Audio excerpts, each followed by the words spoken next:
trusted news source, ABC6 News at Noon. Afternoon, everybody. Thank you so much for joining us. I'm Doreen Scanlon, and what a day outside. Just a gorgeous April afternoon, warming up, lots of sunshine. Chelsea is in the Weather Center with your first forecast. Hi, Chelsea. Doreen, yeah, honestly, the best day on the 7-day forecast. Obviously, we're coming up on Easter weekend. Things start to go downhill just a bit, so get outside, enjoy today. We have all of that sunshine. We have temperatures that are sitting in the mid-60s. Average highs for this time of year still in the upper 50s. We've had an above-average week, and as we head through our final day of that work week, we continue to see above-average temperatures. Most of us right now in that low to mid-60s range. With the sunshine, we'll gain another few degrees, topping out in the mid to upper 60s across the majority of the area. And with the breeze coming in from the northwest, even at the coastline, we're in the low 60s right now. It's not coming in off the water for any of us right now. Satellite radar image is quiet and clear. We had some rain. We even had a few rumbles of thunder overnight. At this point, we have dry conditions. We'll continue to see sunshine for the remainder of the day. A nice bright day out there and a clear evening ahead of us. We do see more clouds tomorrow. It's still mild. And then some cooler temperatures start to move in. I'll have much more in just a few minutes. Doreen? All right, Chelsea, thank you. New at noon, Swansea police, they are looking for two missing kids. Tez and Lucia Broder were last seen in Swansea. Police say they could possibly be headed to Somerset or Fall River. Anyone with information is asked to call Swansea police. The North Providence man accused of stabbing his father in the neck, now officially charged with murder.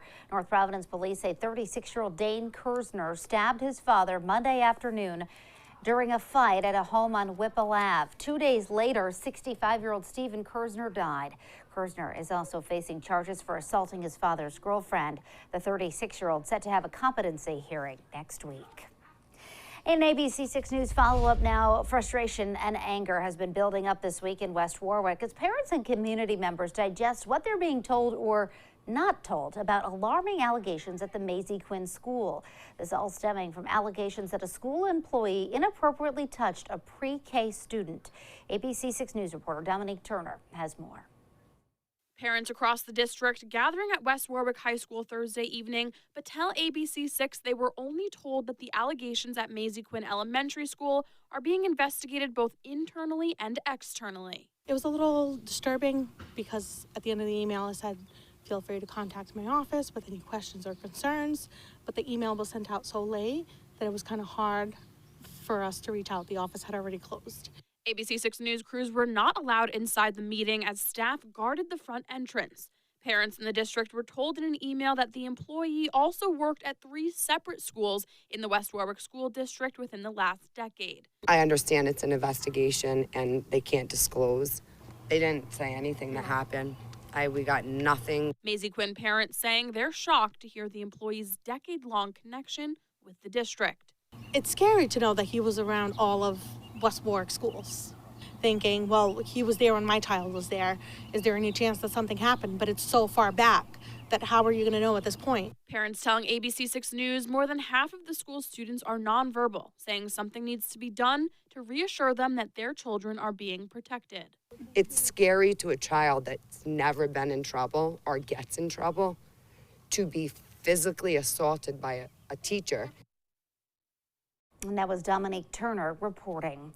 RIPTA admits that it paid hackers $170,000 in ransom money following that massive cyber attack back in August. The hack exposed the names, birth dates, and social security numbers of thousands of state employees, some of whom didn't even work at the agency. RIPTA says it's working to beef up its security protocols. Rhode Island AG Peter Nerona is also investigating the hack.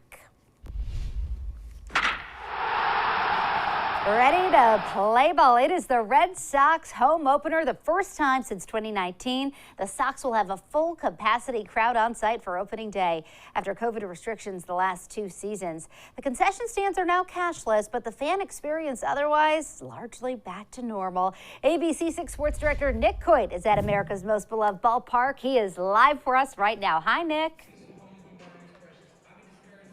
Hello, Doreen. It's funny that you say that, the normalcy of the ballpark. I was walking in, I got a whiff of the hot dogs and the sausage and every whiff that you can tell that you're walking into a ballpark, right? And there's just this sense on opening day, wherever you are in New England, that it's opening day. Hey, the Red Sox are home today. Fenway Park is opening up. I think it's because it's like the first sign of spring around these parts, and we're transitioning from winter. So it's always such a wonderful day, and the Sox are here. They're playing at Fenway Park today. Let's show you some of the sights so far. The Sox are actually just wrapping up batting practice as we speak, getting ready for today's opener. First pitch just past 2 o'clock against the Minnesota Twins. And as you mentioned, Doreen, in particular today, the most special part of this opening day is the fact that we're back to normal. I mean, we haven't had a normal opening day in 3 years because of the pandemic and COVID-19 restrictions. Last year, of course, it was sort of a limited opening day, sort of a soft opening. But this year, it is a normal opening day.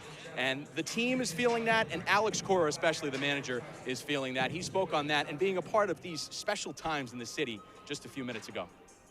It's just special. It's a special place. This place is cool. We lived it last year, and hopefully we can give the fan base, another great season, and they can have a blast starting today.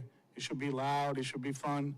And we got a great team in front of us, a team that improved a lot during the offseason, but we're up to the challenge. And as we mentioned, it's Red Sox and Twins, the first of a 4-game series. The Twins are really getting the full Fenway experience. They'll play in the Patriots Day game on Monday as well. And we know who the skipper is for the Twinkies. That is Rocco Baldelli, the Woonsocket/Cumberland native. We actually just heard from him a few minutes ago in the manager's office over in the visiting clubhouse. And he realizes how special this is today. He's going to have some family on hand as well, so it should be a great day all around for both the Red Sox and the Twins. But we'll have some coverage for you later of opening day from Fenway Park. For now, we're going to take in some of the sights and sounds as well, Doreen. Live at Fenway Park in Boston, I'm Nick Coy, ABC6 Sports. Back to you. All right, Nick, thank you. Yes, enjoy all that opening day has to offer. Also today, what a day in Boston as we pause to remember those who lost their lives in the 2013 Boston Marathon bombing. Today is referred to as One Boston Day. It was 9 years ago when 2 bombs made from pressure cookers exploded at the Boston Marathon finish line, killing 2 women and an 8-year-old boy, injuring more than 260. One Boston Day, it is a chance to reflect on the tragedy and the resiliency of the city of Boston. People are asked to perform random acts of kindness throughout the day today. Some ideas include thanking first responders, medical professionals, teachers, and transit workers, or simply visiting with an older neighbor in your community, or even donating blood. Be sure to stay with ABC6 and Good Morning Providence for our coverage on the 126th running of the Boston Marathon. Casey Cantz will be live at the starting line Monday morning, previewing the big race. There is still much more to come here on ABC6 News at noon. Palestinians clashed with Israeli security forces at one of the holiest sites for Muslim, Jews, and Christians on one of the holiest days of the year. We've got those details ahead. And later, Edaville Railroad up for sale. What the owner hopes the next owner will do with the place and the extra potential he says it has for expansion.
Violent clashes early today at one of the most sacred sites in Israel. More than 100 Palestinians and at least 3 Israeli police officers injured in the fighting as followers of the Jewish, Christian, and Muslim faiths observe religious holidays.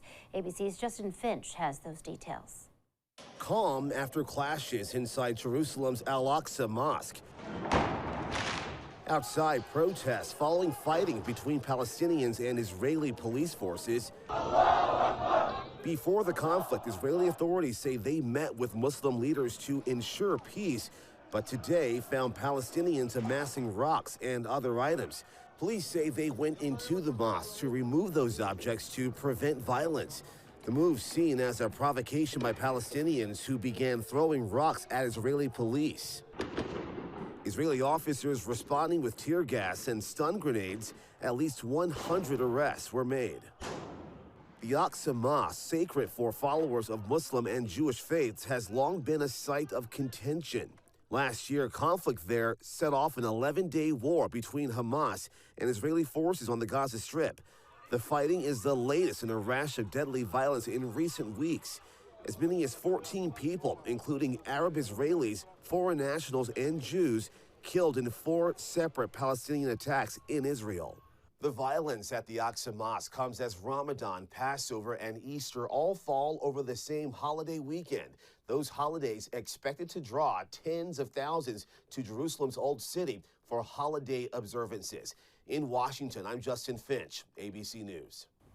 Coming up, a royal reunion. Prince Harry and his wife Meghan pay a surprise visit to the Queen. Why they've returned to the UK for the first time in 2 years. Plus, getting ready for a big weekend of Boston sports. We have a preview of the Celtics playoff matchup against the Nets that you can catch right here on ABC6.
Now to that possible royal reconciliation. Prince Harry and Meghan made a secret trip to Windsor Castle, meeting with Queen Elizabeth and Prince Charles for their first joint visit since moving to the U.S.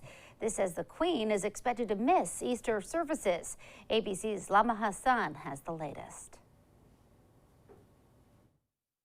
A royal reunion. Prince Harry and his wife Meghan returning to the UK for the first time since March of 2020, dropping in to visit Harry's grandmother, the Queen. The beloved monarch is currently residing at Windsor Castle, just steps away from Harry and Meghan's former Frogmore Cottage home. It gave them a chance to spend those precious private moments with the Queen and also take some steps forward in healing those family fractures by also seeing Prince Charles. The couple squeezing in some family time on their way to the Invictus Games in Holland. Their visit comes as the 95-year-old Queen's health is called into question after she missed the Maundy service this past Thursday and will miss Easter services this weekend. She had COVID earlier this year and has greatly reduced her workload after doctors advised her to rest following an overnight stay in hospital last fall. The Prince of Wales, effectively, if you like, is like the CEO of the company at the moment, and she's the chairman, and he's running the show. And this is what the future of the monarchy will look like, with the Queen's work schedule dramatically scaled back. Expect Prince Charles and Prince William to step in for Her Majesty, but make no mistake, she is still very much in charge. She's not ready to hand over those reins just yet. Lama Hassan, ABC News, outside Buckingham Palace. And now, your ABC6 Storm Tracker weather with meteorologist Chelsea Priest. Honestly, looking a bit like a beach day outside over Block Island. We are looking at perfect sunshine. Not quite warm enough just yet, in my opinion, to hop in the water. Water temps are still only in the 40s, maybe getting to about 50 degrees now, and it's certainly not hot outside. But for this time of year, we have temperatures above average continuing. Right now, most of us are sitting in the low to mid 60s range, and with our wind direction coming in from the northwest, which is typically a cooler wind direction, but it's light enough right now.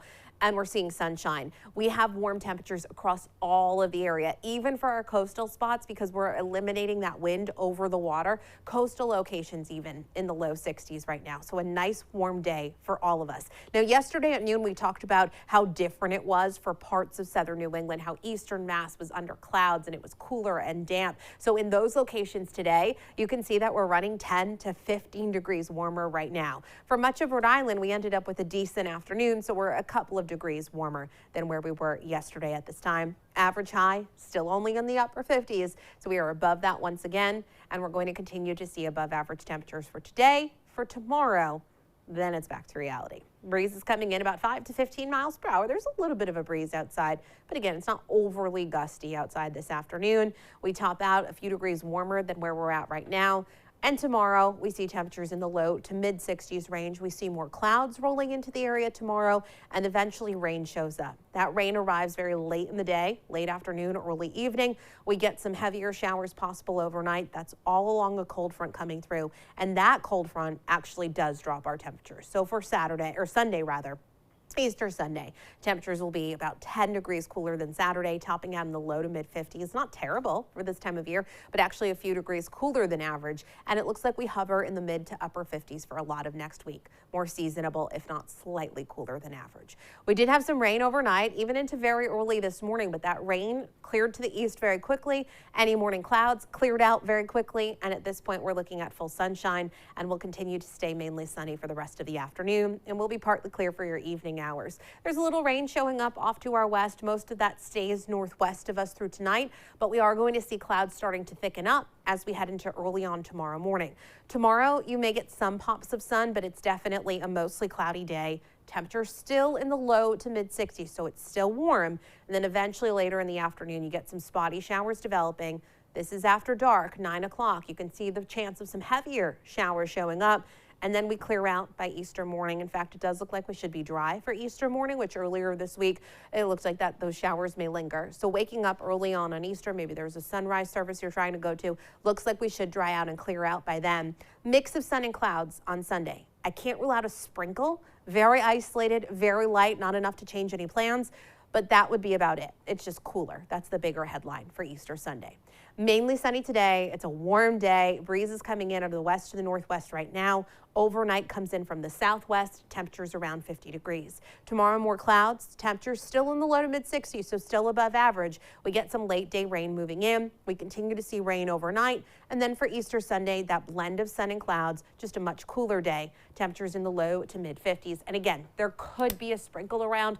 I don't want to rule it out, but overall, the majority of the day does look rain-free. Sunny for Marathon Monday. Temperatures stay in the upper 50s, and it looks like we have some rain actually during the daytime on Tuesday. Doreen? The Boston Celtics are getting ready for the NBA playoffs where they'll play against the Brooklyn Nets, a rematch of last year's first round with Kyrie Irving returning. Duca saying on the radio that he's preparing to not have big man Robert Williams in the first round, but if he recovers quick enough from his recent knee surgery, he would welcome that added bonus. With Williams out, Brooklyn forward Bruce Brown said he was going to attack the C's reserves at center. We'll see how the C's respond on the court Sunday at 3:30 right here on ABC6. Live reports from the Garden right after the game. And coming up next on the news at noon, Edaville Railroad, it's up for sale. What the owner hopes the next owner will do with the beloved family park.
Edaville Railroad. It has been a staple in this area for years. The same owner has been in charge for the last 21 years, but now he's hoping a new buyer will come forward. Edaville opened 75 years ago. The current owner says the place needs new energy and vision, and that is what he's looking for in a buyer. There's no price listed yet for the sale, just that vision from the current owner that it remain a staple in the community. Somebody could come in and really expand this and add live events and outdoor events, antique shows. When the Edaville opportunity presented itself to me, I didn't want to see another provincial wonderful thing of my childhood evaporate. We have put over $25 million into it over time. It would cost north of $60 million to replace what's here. The park is expected to be open again while the owner looks for potential buyers. Coming up, new details on that final touchdown football from Tom Brady that turned out not to be his last. Plus, Chelsea has another look at that afternoon forecast when we come back. Stay with us.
Null and void. The $500,000 sale of that Tom Brady final touchdown ball is now voided. The sale happening about 24 hours before Brady unretired from football. No money ever changed hands, so both sides mutually agreed to just nullify it. The funny part is, Chelsea, they reached this agreement a while ago, but they were waiting to see if Brady would stay unretired before they made it official. Honestly, at this point, who knows? It. Right? He's very unpredictable these days. There's still a lot of time until the start of football season. True, Anything could literally happen. At least baseball season is here. Right. Gorgeous day up at Fenway. Nick Coit, lucky guy. Couldn't have written it any better if he wanted to. And Monday, for Marathon Monday, looks amazing as well. Today, we're clearing out. We're nice and bright. We're seeing temperatures in the mid to upper 60s. Clouds increase tomorrow. Rain arrives later in the day. A lot cooler for Easter Sunday. It's not a bad day. Mix of sun and clouds, just cooler than where we've been. And Marathon Monday, sunny with temps in the upper 50s. Yes, we might be hopping like the Easter Bunny just to stay warm in the shade, right? Okay, thanks, Chelsea. And thank you for joining us for the news at noon. The news continues first at 4. Have a wonderful weekend, everybody.